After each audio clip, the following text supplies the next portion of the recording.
What I want to do in this session is I want to focus in on past experiences. The good news is in Romans 8:28, we're told that God can use our past experiences. Paul said that we know that in all things God works for the good of those who love him and have been called according to his purpose.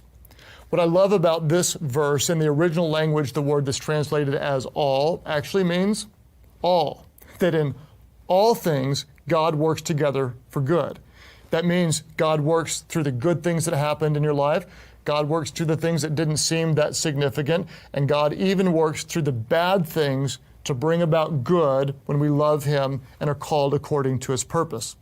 In fact, when I think back through my life, I'm amazed at how God used different experiences to help prepare me for what I'm doing right now.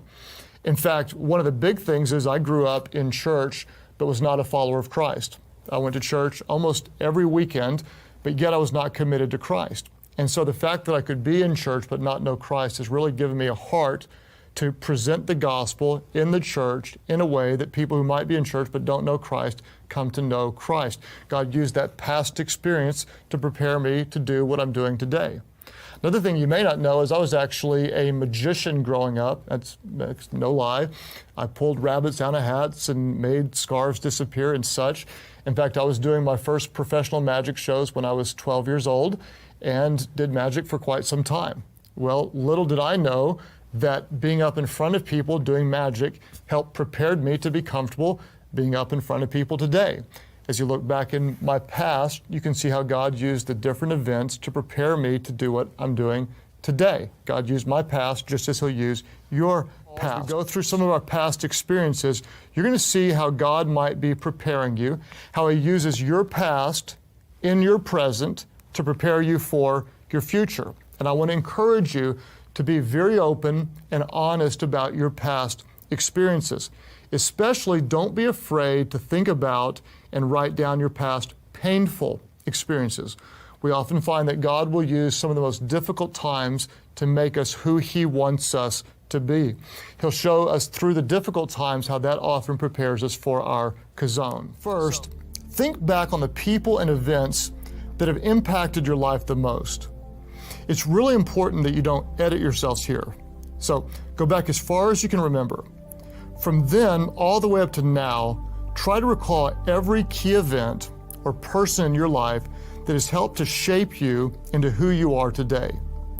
These can be the turning points where your life was headed in one direction, but turned as a result of a person or event. Look at the challenges you faced that have shaped you, as well as the opportunities in your past when God opened up a door. And remember, this includes everything, whether good, bad, or extremely painful. Now, I know that was a lot to think about, and the odds are your mind is still spinning. There's a lot to think about, a lot to process. So let's think of this as our living timeline. In fact, as long as you still live, this timeline will grow and evolve with you. The good news is that we serve a God who is working in all things. He's taking our past events to shape us into who he wants us to be today so we can better glorify him tomorrow. And as we listen to the voice of the Holy Spirit and examine it through the lens of our past experiences, I believe you're not going to be like a lot of people, because a lot of people end up somewhere by accident. But because you're seeking God, you're going to end up somewhere on purpose.